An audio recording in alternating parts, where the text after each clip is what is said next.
Welcome to our channel. Today we how to increase innovation with Microsoft, beginner guide step by step clearly. To increase innovation using Microsoft tools, start by assessing your current workflow. Identify key areas where innovation could enhance productivity. Explore Microsoft 365, which integrates various applications to streamline collaboration. Begin with Microsoft Teams for effective communication and teamwork. Create dedicated channels for specific projects to keep discussions organized. Utilize OneDrive for easy file sharing and storage among team members. Encourage the use of Microsoft Planner to manage tasks and deadlines visually. Advocate for the use of SharePoint to create a central hub for project documentation. Leverage Microsoft Power BI to analyze data and extract insights for informed decision-making. Use Microsoft Forms to gather feedback and ideas from team members. Empower everyone to brainstorm using tools like Microsoft Whiteboard during meetings. Facilitate regular innovation sessions to foster creative thinking and collaboration.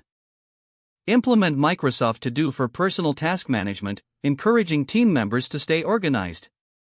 Take advantage of Microsoft Power Automate to automate repetitive tasks and workflows.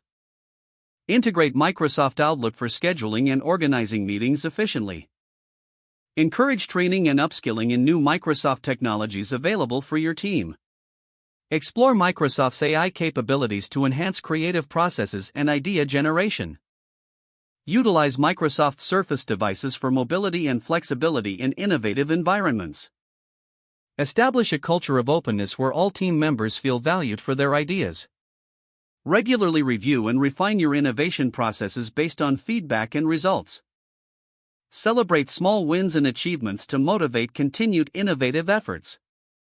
If the page does not load, refresh the browser or try again in a private or incognito window.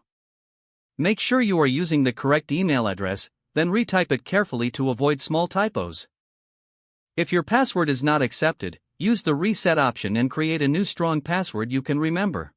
Check your spam folder for verification or security emails, then complete any requested confirmation steps. Enable two-factor authentication if available to improve account security and reduce unauthorized access risk. After signing in, review your profile details so your contact information and settings are accurate and current. If you see an error message, note it down and try again after restarting your device and internet connection. Don't forget to like this video and subscribe to our channel for more step-by-step tech guides.